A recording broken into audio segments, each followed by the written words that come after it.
ଗଦ୍ୟକାର ଭକ୍ତ କବି ମଧୁସୂଦନ ରାଓ 1853ରେ ତାଙ୍କର ଜନ୍ମ ହୋଇଥିଲା, ମୃତ୍ୟୁ ହୋଇଥିଲା 1912। କବିବର ରାଧାନାଥ ରାୟଙ୍କର ସେ ପ୍ରିୟ ଶିଷ୍ୟ ଥିଲେ। ମଧୁସୂଦନ କିନ୍ତୁ ବ୍ରାହ୍ମ ଧର୍ମ ଗ୍ରହଣ କରି ସାହିତ୍ୟରେ ଆଦର୍ଶବାଦ ଓ ନୈତିକ ବୋଧ ଉପରେ ଗୁରୁତ୍ୱ ଦେଇଥିଲେ। ଆଦର୍ଶତା ଉପରେ ପର୍ଯ୍ୟବେସିତ ଥିଲା ତାଙ୍କର ବିଚାରଧାରା, ଉଦାର ଧର୍ମ ଭାବ, ଉଦାରତା ତାଙ୍କର ହୃଦୟ, ତାଙ୍କର ସାହିତ୍ୟର ଅନ୍ତଃସ୍ୱର ଜନମାନସକୁ ହରଣ କରି ନେଉଥିଲା। ଉପନିଷଦୀୟ ଅମୃତ ଦୃଷ୍ଟି ତାଙ୍କ ସାହିତ୍ୟକୁ ଆହୁରି ପରିପୃଷ୍ଟ କରୁଥିଲା। ଆଗକୁ ଯିବା ତ ସେଭଳି ଉପନିଷଦୀୟ ଅମୃତ, ଇଏ ଅମୃତର ଧାରା ସମ ବିଚାରଧାରା ସାହିତ୍ୟର କୃତି କୃତିତ୍ୱ ଉପରେ ଆଧାରିତ ବିଚାର ଧର୍ମକୁ ସ୍ୱତନ୍ତ୍ର ମର୍ଯ୍ୟାଦା ପ୍ରଦାନ କରିଅଛି। ସେ ମଧ୍ୟ ଶିକ୍ଷକରୁ କ'ଣ କରିଥିଲେ, ପ୍ରଥମେ ଶିକ୍ଷକତା କରୁ କରୁ ନିଜେ ଦିନେ ଗୋଟେ ସ୍କୁଲ ବିଭାଗର ପରିଦର୍ଶକ ମଧ୍ୟ ହୋଇଯାଇଥିଲେ। ସ୍କୁଲ ବିଭାଗର ପରିଦର୍ଶକ ଭାବରେ ନିଜର ପଦମର୍ଯ୍ୟାଦାକୁ ସେ ଅକ୍ଷୁଣ୍ଣ ରଖିଛନ୍ତି। ପଦମର୍ଯ୍ୟାଦାକୁ ଆଗେଇ ନେବା ପାଇଁ ସର୍ବଦା ଚିନ୍ତା କରିଛନ୍ତି। ସାହିତ୍ୟ ଚତୁର୍ଦ୍ଦଶ ପାଦି ବା ସନେଟ, ଚତୁର୍ଦ୍ଦଶ ପାଦି ବା ସନେଟ ମାନେ 16 ପଦ ବିଶିଷ୍ଟ ଯଦି ହେଇଥିବ ତାକୁ ସନେଟ କୁହାଯାଏ। 16 ପଦ ବିଶିଷ୍ଟ କୌଣସି କବିତାକୁ ସନେଟ କୁହାଯାଏ। ତ ସେଇଟାକୁ ଚତୁର୍ଦ୍ଦଶ ପାଦି ବା ସନେଟ ରଚନାରେ ସେ ଥିଲେ ଦକ୍ଷ। ବସନ୍ତ ଗାଥା ଚତୁର୍ଦ୍ଦଶ ପାଦି କବିତାରେ ଏକ ମନଜ୍ଞ ସଂକଳନ। ଚତୁର୍ଦ୍ଦଶ ମାନେ 14 ଏଠି ଆସୁଛି, କିନ୍ତୁ ଗୋଟେ ଜିନିଷ ହେଲା 16କୁ କୁହାଯାଉଛି ସନେଟ। ଆଉ କିନ୍ତୁ ଏଥିରେ ଆମେ ଜାଣିବା ଚତୁର୍ଦ୍ଦଶ ପାଦି ବା ସନେଟ ଉପରେ ରଚନାରେ ସେ ଦକ୍ଷ ଥିଲେ। ତାଙ୍କର ବସନ୍ତ ଗାଥା ଚତୁର୍ଦ୍ଦଶ ପାଦି କବିତାର ଏକ ମନୋଜ୍ଞ ଆକୁ ପଳେଇଗଲା ପୁଣି ମନୋଜ୍ଞ ଏକ ସଂକଳନ। ଏହା ବ୍ୟତୀତ ସେ ରଚନା କରିଥିଲେ ତାଙ୍କର ନିଜସ୍ୱ ଲିଖିତ ରଚନା କୁସୁମାଞ୍ଜଳି, ଛାନ୍ଦମାଳା, କବିତାବଳୀ, ଉତ୍କଳ ଗାଥା ଆଦି କବିତା ପୁସ୍ତକ। ସେ ମଧ୍ୟ ଜଣେ ବିଶିଷ୍ଟ ପ୍ରବନ୍ଧକାର, ଶିଶୁ ସାହିତ୍ୟିକ ଓ ବ୍ୟଙ୍ଗ କବିତାର ଲେଖକ ଭାବରେ ବେଶ ପରିଚିତ ଥିଲେ। ସମଗ୍ର ଅଞ୍ଚଳରେ ଓଡ଼ିଆ ଜାତିର ଗୋଟେ ଗ୍ରନ୍ଥାଗାରର ରଖିଥିବା ସାହିତ୍ୟ ଭଣ୍ଡାର ଭିତରେ ନିଜକୁ ସାମିଲ କରିଥିଲେ। ଆଉ ଆମେ ଜାଣିବା ପୁଣି ଆଗକୁ ଆଉ କ'ଣ କରାହେଇଛି। ଚାଲ ନେକ୍ସଟ। ସେଇଥିରେ ବିଭିନ୍ନ ଷ୍ଟେଟର ପ୍ରଶାସକ ଭାବରେ ରହିଥିଲେ। ତାପରେ କ'ଣ ହେଇଛି, ଗଡ଼ଜାତ ରାଜ୍ୟର ଦେୱାନ ମ୍ୟାନେଜର ଭାବରେ କାର୍ଯ୍ୟ କରି ଓଡ଼ିଶାର ସାମାଜିକ ପରିସ୍ଥିତି, ପ୍ରଶାସନିକ ମନୋଭାବ ଓ ସାଧାରଣ ଲୋକଙ୍କ ଦୁର୍ଦ୍ଦଶାକୁ ସେ ଉପଲବ୍ଧ କରିଥିଲେ। ସ୍କୁଲ ଶିକ୍ଷକ ଥିଲାବେଳେ ସେ ପ୍ରକାଶ କରିଛନ୍ତି ବାଲେଶ୍ୱର ସମ୍ବାଦ ବାହିକା ପତ୍ରିକା ସିଏ ଆରମ୍ଭ କରିଥିଲେ, ସାହିତ୍ୟ ପତ୍ରିକା ଏଭଳି ସିଏ ଆରମ୍ଭ କରିଛନ୍ତି। ଆଉ ପ୍ରଥମ ସାହିତ୍ୟ ପତ୍ରିକା ହଉଛି ତାଙ୍କର ବୋଧଦାୟିନୀ। 1868ରେ ବୋଧଦାୟିନୀ ଆରମ୍ଭ କରିଥିଲେ। ପରେ ପରେ ସେ ଓଡ଼ିଆ ଭାଷା ସୁରକ୍ଷା ଆନ୍ଦୋଳନରେ ଅନ୍ୟତମ ମହାରଥୀ ଭାବରେ ଅବତୀର୍ଣ୍ଣ ହୋଇଛନ୍ତି। ଓଡ଼ିଆ ଭାଷାର ତାର ସୁରକ୍ଷା ଦିଗରୁ ଆନ୍ଦୋଳନାତ୍ମକ ଚିନ୍ତାଧାରାର ବ୍ୟକ୍ତିତ୍ୱ ମହାରଥୀ ଭାବରେ ବେଶ ପରିଚିତ ହେଇଥିବା ମହାନ ବ୍ୟକ୍ତିତ୍ୱ ସେ ତାଙ୍କର ପାଠ୍ୟ ପୁସ୍ତକ ରଚନା ମାଧ୍ୟମରେ, ତାଙ୍କର ଲେଖା ମାଧ୍ୟମରେ, ତାଙ୍କର ଗାଥା ମାଧ୍ୟମରେ, ତାଙ୍କର ବିଚାର ମାଧ୍ୟମରେ ପ୍ରକଟ କରିଛନ୍ତି। ସମଗ୍ର ଜନମାନସକୁ ସେ ଆକର୍ଷିତ କରିଛନ୍ତି ଆନ୍ଦୋଳନାତ୍ମକ ବିଚାରଧାରାକୁ ନେବା ପାଇଁ। ଆଉ ତାପରେ ଆମେ ଜାଣିବା ଆଗକୁ କୋଉ ଭଳିଆ ପୁଣି କରିଛନ୍ତି। ଚାଲ ଆଗକୁ ଆସିବା। ଆଗକୁ ପ୍ରଥମ ଦେଖ, ଏଭଳି ଜଣେ ବିଭିନ୍ନ ବ୍ୟକ୍ତିତ୍ୱର ବିଚାରଧାରା ବ୍ୟକ୍ତି।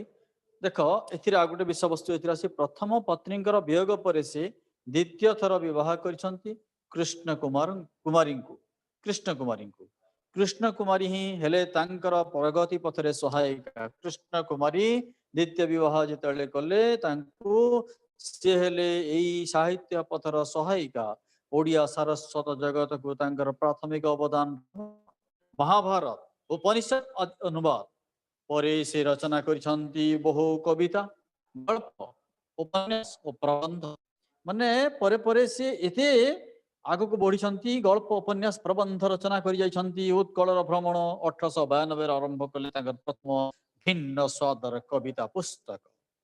କେନ୍ଦୁଝରର ଭୟାମେଳରୁ ରକ୍ଷା ପାଇ ଆସିଲା ପରେ ସେ ଏଇ କବିତା ପୁସ୍ତକ ରଚନା କରିଥିଲେ। ଏହା ପରେ ପରେ ସେ ରଚନା କଲେ ପୁଷ୍ପମାଳା, ପୂଜା ଫୁଲ, ଅବସର ବାସରେ, ଧୂଳି ଇତ୍ୟାଦି କବିତା ପୁସ୍ତକ ଓ ବୌଦ୍ଧାବତାର କାବ୍ୟ ବୌଦ୍ଧ ଅବତାର କାବ୍ୟ ଉପରେ ମଧ୍ୟ ଲେଖିଛନ୍ତି। ଓଡ଼ିଆ ସାହିତ୍ୟକୁ ତାଙ୍କର ଶ୍ରେଷ୍ଠ ଅବଦାନ ଗଳ୍ପ ଉପନ୍ୟାସ, 6 ମାଣ 8 ଗୁଣ୍ଠ ତାଙ୍କର ଏକ କ୍ରାନ୍ତିକାରୀ ଉପନ୍ୟାସ। ତତ୍କାଳୀନ ଓଡ଼ିଶାର ଗ୍ରାମ୍ୟ ଜୀବନର ଏହା ଏକ ମାର୍ମିକ ଆଲେଖ୍ୟ। ଏଇ ହେଉଛି ଲେଖକ, ପ୍ରାବନ୍ଧିକ, କବି, ୟାଙ୍କର ବିଭିନ୍ନ ପ୍ରକାର ଲେଖା ଏସବୁ ଆସିଥାଏ। ତାପରେ ଆମେ ଆକୁ ଜାଣିବା।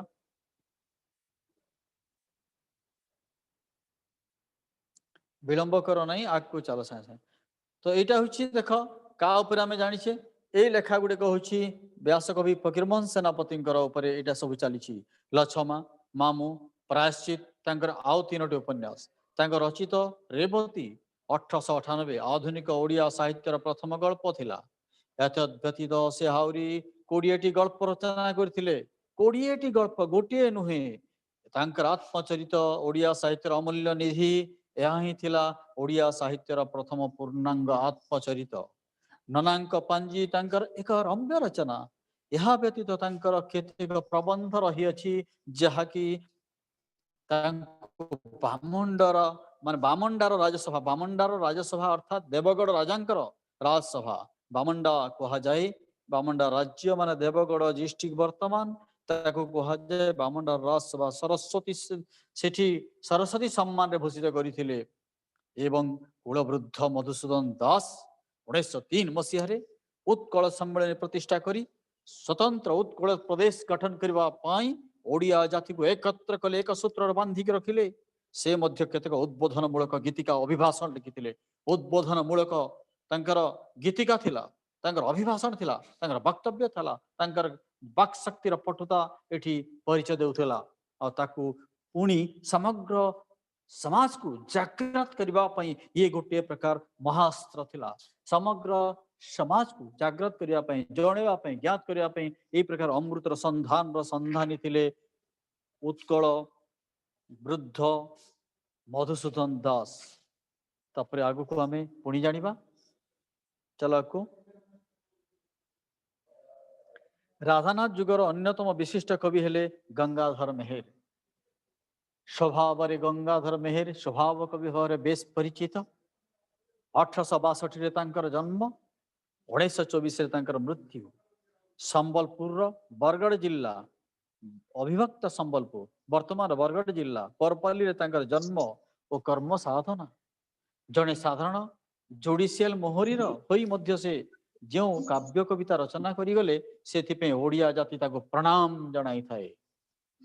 ହିନ୍ଦୁମତୀ, କିଚକବଧ, ଉତ୍କଳ ଲକ୍ଷ୍ମୀ, ପ୍ରଣୟବଲ୍ଲରୀ, ତପସ୍ୱିନୀ, ପଦ୍ମିନୀ ଆଦି ତାଙ୍କର କାବ୍ୟ ସମଗ୍ର ଜନାଦୃତ ଓଡ଼ିଶାର ପୁରପଲ୍ଲୀରେ ସୁପରିଚିତ। ଅର୍ଘ୍ୟଥାଳୀ, କବିତା କଲ୍ଲୋଳ, କବିତା ମାଳା, ଭାରତୀ ଭାବନା, ଅହଲ୍ୟାସ୍ତବ, ମହିମା, କୃଷକ ସଙ୍ଗୀତ ଆଦି ଓଡ଼ିଆ ସାହିତ୍ୟକୁ ବିଶିଷ୍ଟ ଦାନ ଥିଲା। ଓଡ଼ିଆ ସାହିତ୍ୟକୁ ଇଏ ହେଉଛି ବହୁତ ବଡ଼ ମୂଲ୍ୟବୋଧ ଭିତ୍ତିକ ବିଚାରଧାରାର ଲେଖା ଗୁଡ଼ିକ। ତାପରେ ପୁଣି ପଲ୍ଲୀ କବି ନନ୍ଦକିଶୋର ବଳ ମଧ୍ୟ ସେଇ ସମୟରେ ତାଙ୍କର ମଧ୍ୟ ଏଇ କବିତାର ଗାଥାକୁ ଓଡ଼ିଶାର ଓଡ଼ିଆ ନନ୍ଦକିଶୋର ବଳ। ତାପରେ ଆମେ ଏଠି 1875ରୁ 1928 ରାଧାନାଥ ଯୁଗର ଭିନ୍ନ ରୁଚି ଓ ଭିନ୍ନ ଭାବନାର କବି ଥିଲେ। ଭିନ୍ନ ରୁଚିର କବି, ଭିନ୍ନ ରୁଚିର ଲେଖକ, ଭିନ୍ନ ଭାବନାର କବି ପଲ୍ଲୀ କବି ହଉଛନ୍ତି ନନ୍ଦକିଶୋର ବଳ। ପଲ୍ଲୀ କବି, ସ୍ୱଭାବ କବି ଯେମିତି ଗଙ୍ଗାଧର ମେହେର, ସେଭଳି ଇଏ ପଲ୍ଲୀ କବି ଅଛନ୍ତି। ତାପରେ ଆମେ ଜାଣିବା ଆହୁରି କବି ଲେଖକ ଆଉ କଣ କଣ ଲେଖିଛନ୍ତି, ଆହୁରି ସାହିତ୍ୟ ଜଗତକୁ କେମିତି ସମୃଦ୍ଧ କରିଛନ୍ତି। ନେକ୍ସଟ ଆଗକୁ ଯିବା, ନେକ୍ସଟକୁ ଯିବା।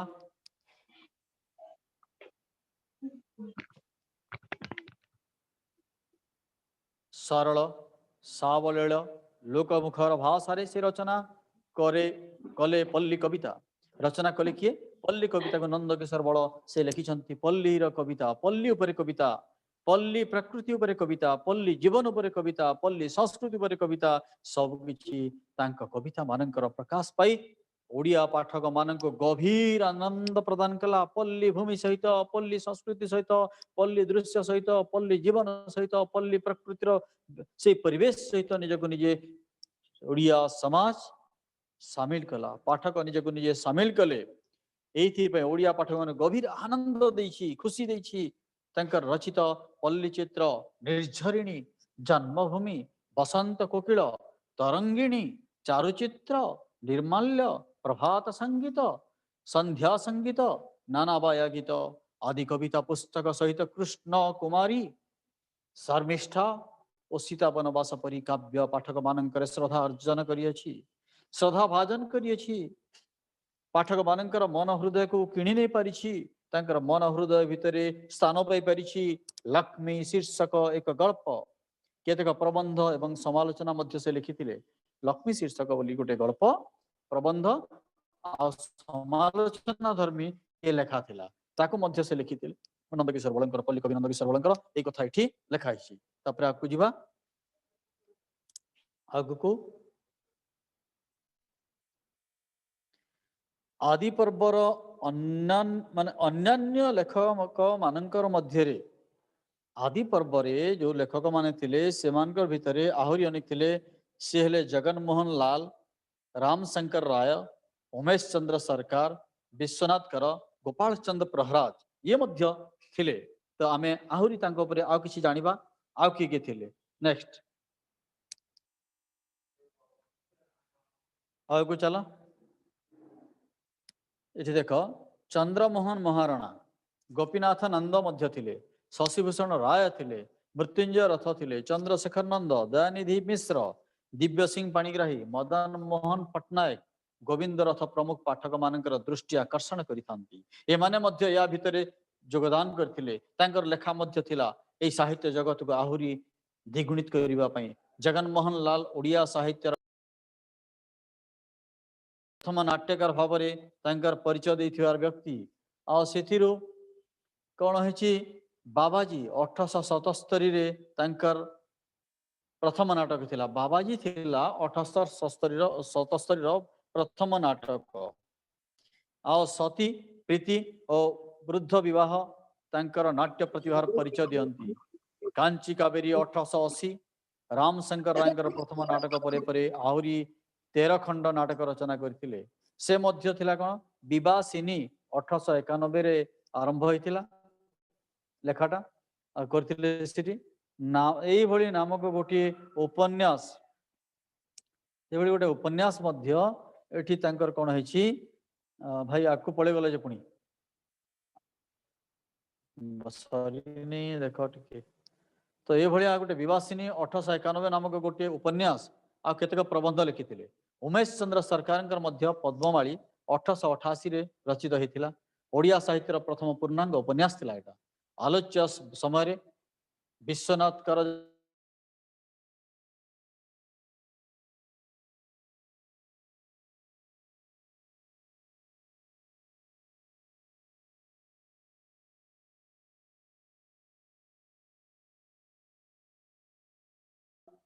ନେକ୍ସଟ ପେଜ,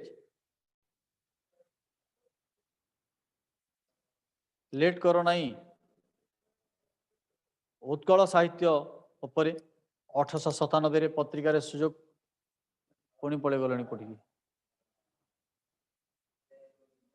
1897 ପତ୍ରିକାର ସୁଯୋଗ୍ୟ ସମ୍ପାଦକ ଭାବରେ ପରିଚୟ ଦେଲେ।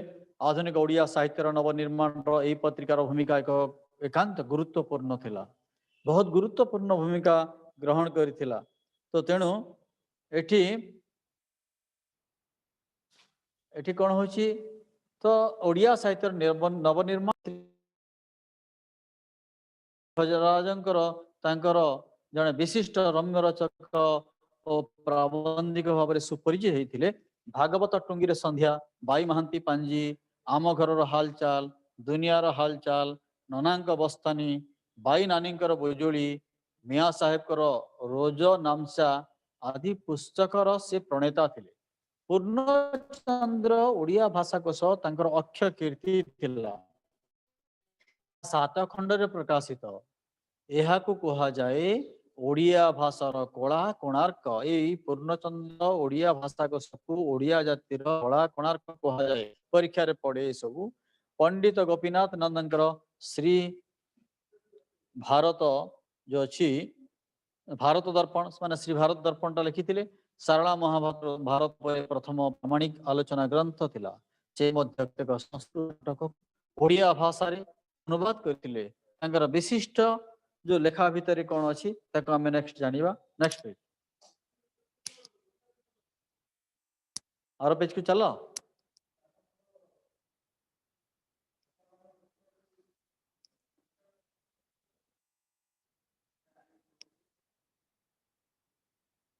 एभली अनेक कृति थिला ओडिया शब्द तत्वबोध अभिधान और ओडिया भाषा तत्व एभली लिखाई पंडित मृत्युंजय रथंकर सारला चरित अन्यान्य रचना तथा समालोचना उल्लेखयोग्य तो तारी माने से भितर तारिणी रथ जो थिले तारिणी चरण रथ उत्कल साहित्य इतिहास रचना करने सहित केतोटी गल्प उपन्यास मध्य रचना करथिले या ऊपर विशेष प्रभाव पड़ीथिला ओडिया समाज ऊपर तापर आमे नेक्स्ट को जीवा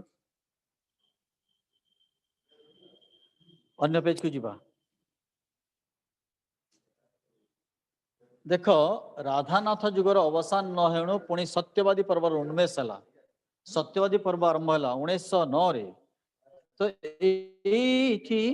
यही पर्व 1925 पर्यंत प्रभाव विस्तार करथिला सत्यवादी पर्वर मुख्य आदर्श है उत्कल जातिर चेतनार जागरण सर्वभारतीय जातीयता बोधर प्रतिष्ठा थिला मानव सेवा थिला इतिहास और ऐतिहासिक आविष्कार माध्यम जातिर अतीत आश्चर्य को कौन करथिला दर्शाई देवाकू ये थिला परिचय सर्वोपरि जातीय चरित्र गठन पर प्रेरणा प्रदान करने पंडित गोपबंधु दास सत्यवादी जुगर कर्णधार 1909 मसीह सत्यवादी वन विद्यालय प्रतिष्ठा करी जातीय स्वाभिमान मंत्र उच्चारण कले यही वन विद्यालय जोग देले उच्च शिक्षित पंडित नीलकंठ दास पंडित गोदावरी मिश्र पंडित कृपा सिंधु मिश्र आचार्य हरिहर पंडित वासुदेव महापात्र प्रमुख माने विद्वान माने एमाने मध्य एठी साहित्य जगत रे निजको सम्मिश्रण करी निजर जीवन को धन्य करछंती एवं साहित्य समाज को धन्य करछंती साहित्य समाज को ओडिया साहित्य जगत को आहुरी किछि तांकर लेखा माध्यम रे तांकर कृति माध्यम रे तांकर विचार माध्यम रे समग्र जनता को जागरण करबा पई जागरण आनिबा पई एकत्रित करबा पई निजर परिचय पाइबा पई एभली अनेक पुस्तक लिखि छंती तापर हमें आकु किबा चलो आकु चलो नेक्स्ट पेज समस्ते यही लेखा भितर गोपबंधुंकर आदर्श अनुप्राणित थे गोपबंधुंकर सेवा परायणता भाव त्यागर भाव ये गोटे विशेष परिचय बहन करता एमान पूर्वर कुलबुद्ध मधुसूदन दास 1903 मसीह उत्कल सम्मेलन प्रतिष्ठा कले तारी माध्यम स्वतंत्र उत्कल प्रदेश गठन करने आरंभ है आंदोलन जाति प्रेम बन्ही प्रज्वलित कर स्वार्थ मेधयज्ञ व्यक्तिगत स्वार्थ को आहुति दे जातिर कल्याण समस्ते आगे आसवा से आह्वान देते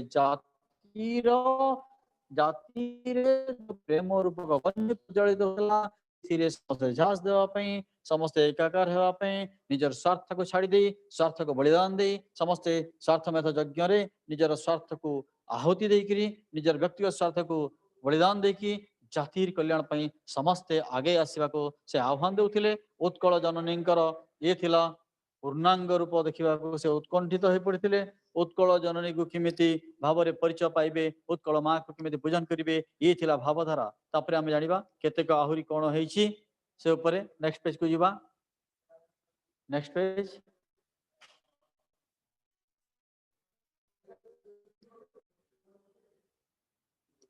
उद्बोधनमूलक गीतिका अभिभाषण तांकर प्रतिभा निदर्शन सत्यवादी शिक्षक जननायक माने तांकर द्वारा अनुप्राणित होइथिले पंडित गोपबंधु देशप्रेमी इत्यादि सत्य अहिंसार पूजक थिले सत्यवादी 1915 तांकर एक आलोचना धर्मी साहित्य पत्रिका समाज 1919 आरंभ होइथिला जेमिति सत्यवादी 1915 समाज मध्य 1919 तांकर अमलिन कीर्ति तांकर मत थिला पुण्य जन्म माटी को उद्धार करने द्वारा मानव जीवन सफल हुए एणु अवकाश चिंता धर्मपद आपको पड़ेगला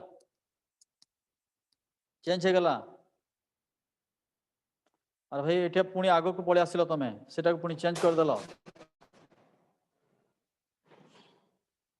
एटा नुहे बुझी पारुछ कि नहीं कहीं जबरदस्ती चेंज कर जन्म माटी को उद्धार करने मानव जीवन सफल हुए पुणी चेंज करदेल अरे भाई ठीक थिला काई एमिति करूछ जोटा थिला सेटा आण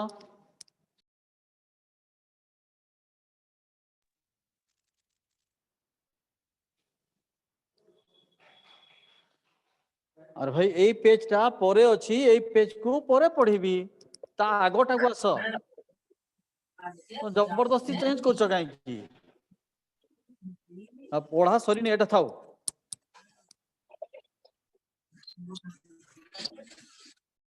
कारा कविता एभली अनेक प्रकार जो अच्छी से भितरे बंदीर आत्मकथा ब्रह्मतत्व बा नचिकेता उपाख्यान गो महात्म्य यही कविता पुस्तक सहित बहु प्रबंधर से परिचय रचित थिला या को पंडित नीलकंठ दास जड़े ज्ञानदीप्त स्वाधीन चेता भाव व्यक्ति भाव परिचय थिले शिक्षकतार जातीय मुक्ति संग्राम जातीय नीति गति मात्र से जड़े उच्च कोटर सारस्वत साधक कोणार्के खारबेल तांकर दुईटी इतिहास आधारित जातीय भावनार भावधारार प्राणवंत काव्य ये मध्य रचना करथिले पुणे नेक्स्ट आकु आस एबे next page please sir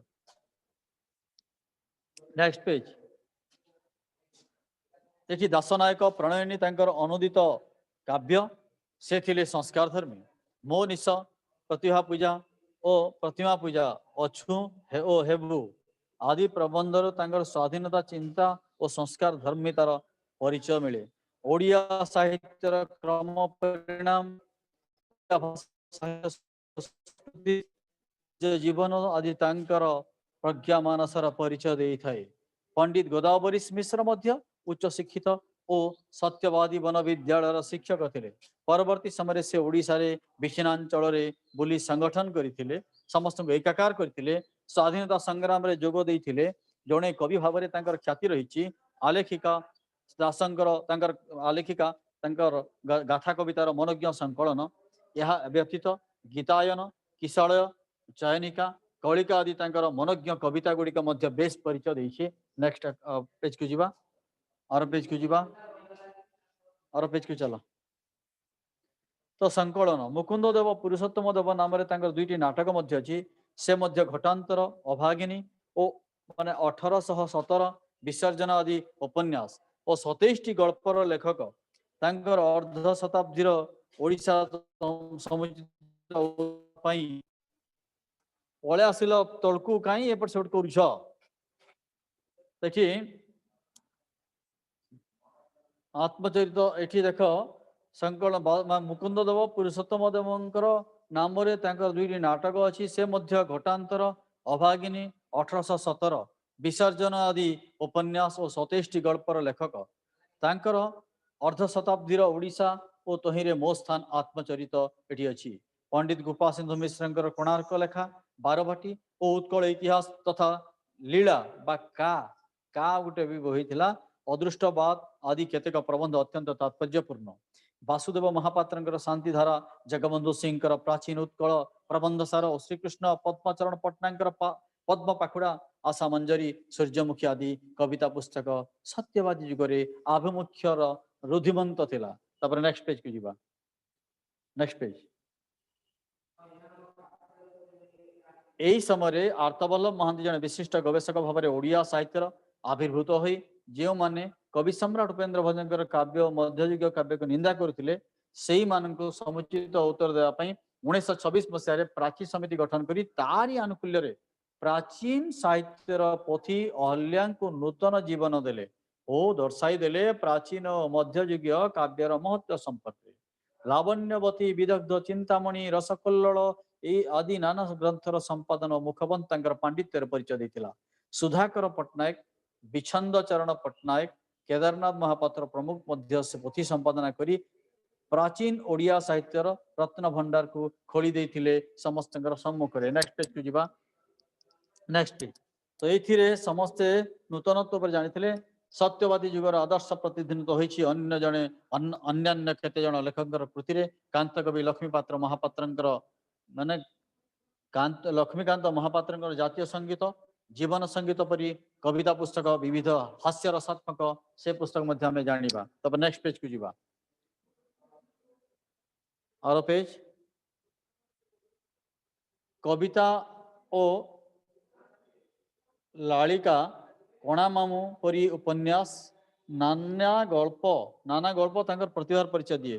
Kuntala कुमारी सावत सत्यवादी आदर्श अनुप्राणित हो रचना करते अंजलि उल्लास स्फुलिंग अर्चना आह्वान प्रेम चिंतामणि गड़जात कृषक ओडियांकर कांदणा आदि कविता पुस्तक परसमणि भ्रांति नतुंडी कालीबहू रघुरक्षित आदि उपन्यास सत्यवादी आदर्शर अन्यतम विशिष्ट सारस्वत शिल्पी गोदावरी महापात्र तांकर पाहाच तलर घास हे मोर कलम हांडी शालर विप्लव बंका ओ सीधा कंटा ओ फुल आदि कविता पुस्तक एवं मध्य बंची नीलमाष्ट्राणी मु दिने मंत्री थी माटीर माया गरीबर भगवान और श्रुति संचयन आदि गल्प पुस्तक एवं राजद्रोही रक्तपात मंदिर माया आदि उपन्यास पाठक मान निकट में एकांत आदरणीय थिला। न्यायखुंटा तांकर एक समालोचना धर्मी पत्रिका थिला। यही भली भाव में अनेक पत्रिका जो लिखाई ताको आमे जानिबा। नेक्स्ट पुणी आगु चलो नेक्स्ट पेज। सत्यवादी चेतनार ओडिया साहित्य रे जातीयतावादी भावधारा सृष्टि करथिबा से थिले प्रमुख प्रेरणादायक व्यक्तित्व माने मानव वंदना थिला एहार अन्यतम आदर्श। 1921 मसीह कौन है भारत वर्ष महात्मा गांधी नेतृत्व आरंभ है मुक्ति संग्राम। ओडिशा रे मध्य तहा प्रभाव विस्तार कला। उत्कलमणि गोपबंधु दास नेले यार नेतृत्व ओडिशा रे यही समय जातीय कवि वीर किशोर दास और बांछानिधि महांती रचना कले जातीय उद्बोधनमूलक गीतिका। सत्यवादी पर्वर अवसान घटण ओडिया साहित्य आरंभ है सबुज चेतनार नूतन पर्व 1921 रु 1935। यही पर्वर 5 जन तरुण लेखक हेले अन्नदास शंकर राय कालिंद्री जन पाणिग्राही आउरी आमे जानिबा तांको ना गुडाक। नेक्स्ट पेज रे अछि। नेक्स्ट पेज वैकुंठनाथ पट्टनायक नहीं पेज ऊपर भी जाओ। वैकुंठनाथ पट्टनायक शरद चंद्र मुखर्जी और हरिहर महापात्र एमान लेखारे प्रकाश पाइला स्वप्न कल्पना प्रेम यौवन प्रकृति और सौंदर्य बोधर नाना भाव भावना एमाने सौंदर्य बोधर नाना भाव भावनार सहित लिखित होता पुस्तक पदार्थ भितर लोकार्पण कले। एमाने समकालीन स्वाधीनता संग्राम तथा सत्यवादी चेतना प्रति अनासक्त रहिले। कालेन्द्री चरण गल्प कविता उपन्यास प्रबंध समालोचना आदि रचना कले। 1930 मसीहा परवर्ती समय स्रष्टा मानस क्रमश प्रगतिवादी भावधारा प्रति आकृष्ट होइछि। माटीर मनीष लोहार मनीष आजिर मनीष मुक्तागढ़ क्षुधा एवं अमर चिता तांकर प्रसिद्ध उपन्यास। से मध्य बहु गल्पर स्रष्टा मानववादी भावधारा और गांधीवाद तांकर गल्प उपन्यास रे परिस्फुटित होता। नेक्स्ट पेज को जीवा। ए भली भाव में विभिन्न प्रकार लेखा माध्यम रे समस्त कवि लेखक प्रबंधिक माने जेते उन्मोचित करथिले निज मन मस्तिष्क जन्म देइथिले।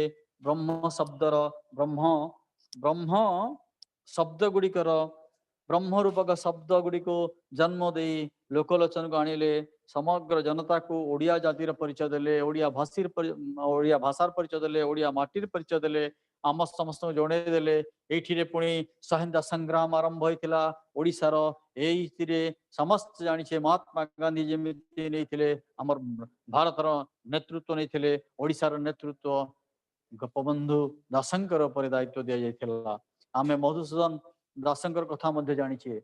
एभली अनेक प्रकार अनेक समय कवि लेखक माने निजर लेखा माध्यम रे जागरण आनिबा पई गोटे अकुहा कथा को प्रकटित करिबा पई लोक मानक पाखक आनिबा पई एई प्रकार लेखिकी प्रदान करुथिले। आओ सेतिरे समस्त को जागरण आनिबा पई समस्त को जणे देबा पई चाहुथिले जे आमे एई माटीर संतान सिंह संतान आमर पराकाष्ठा इटा आमर सौर्य वीर्य पराक्रम इटा आमे एई माटी रे जन्म नैछु एई माटी पई यार भाषा पई यार संस्कृति पई यार सभ्यता पई आमको ही बंचेबा पई पड़ो। आमे या बंची गोटे सार्थक जीवन यापन करबा जने ओडिया जाति भाव रे जने भारतीय भाव रे जने उत्कल संतान भाव रे जने भारतर संतान भाव रे भारतीय संतान भाव रे आमे अर्थात एठी निजको निजर परिचय देबा गर्व अनुभव करबा सिंह संतान भाव रे ओडिशार सिंह संतान भावरे ओडिया माटी को, ओडिया जाति को, ओडिया संस्कृति को, ओडिया सभ्यता को, ओडिया भाषा को, ओडिया गंता घर साहित्य समाज को, साहित्य को एवं अनेक प्रकार एठिकार उन्मोचित होइथिबा अमृत सम लेखा गुड़ा को सम्मान प्रदर्शन करी निजको निजे गौरवान्वित हवा ए माटिर संतान भावरे पाठक भावरे श्रोता भावरे एवं जड़े प्रवर्तक भावरे जड़े पथ प्रदर्शक भावरे जड़े समालोक भावरे जड़े समीक्षक भावरे जड़े अनुकरण करुथुवार ज्ञान पिपासु भावरे आम आत्मविभोर हो या भितर सामिल करके तेणु तम मान ओडिया साहित्यर कथा नवम श्रेणी जमी किसी कथा कहला दशम श्रेणी जमी किसी कथा कहला या जानापी जाणिकी तुम ज्ञानर भंडार को बढ़ेब तुम समस्त भ्राता भगिनी तुम या जानी तुम कम से कम जापर ओडिया जातिर निजर मुझे गोटे गर्व अनुभव करी जन्म नहीं कि ए प्रकार भावना तुम आसब आमर ए ओडिशा माटी उत्कल माटी कौन से कम नहीं ये आम जानी तेणु आज तुम मैंने यही कालांश समस्त भाग नहीं बहुत बहुत धन्यवाद आड़िया साहित्य कथार कालांश ये समाप्त है तो आगामी समय पुणी ताकू आहरी मु पढ़ाई जीवी अन्य विषय वस्तु पर किंतु एबे आमे अन्य आलोचना पुणी करवा आग को प्रश्न उत्तर मध्य आलोचना करवा ये समाप्त करुच्ची समस्त आउ थे धन्यवाद दूची जो मैंने भाग नहीं जो मैंने भाग नहीं ना से माने मध्य या रेकर्डिंग जो पठाजिब लाइव आकार देखिब जानिब शुणिब मुखस्त करिवो एठी गोटे मार्किया प्रश्न सब आसीबो एठी ना सरलार्थ आसीबो ना एठी दीर्घ उत्तरमूलक प्रश्न आसीबो किछि आसीबो नै दीर्घ उत्तरमूलक किंबा सरलार्थ आसीबो नै किंतु एथिरे केवल एक मार्किया जो आसीबो ताकू आमे ध्यान देबा धन्यवाद समस्ते एठी।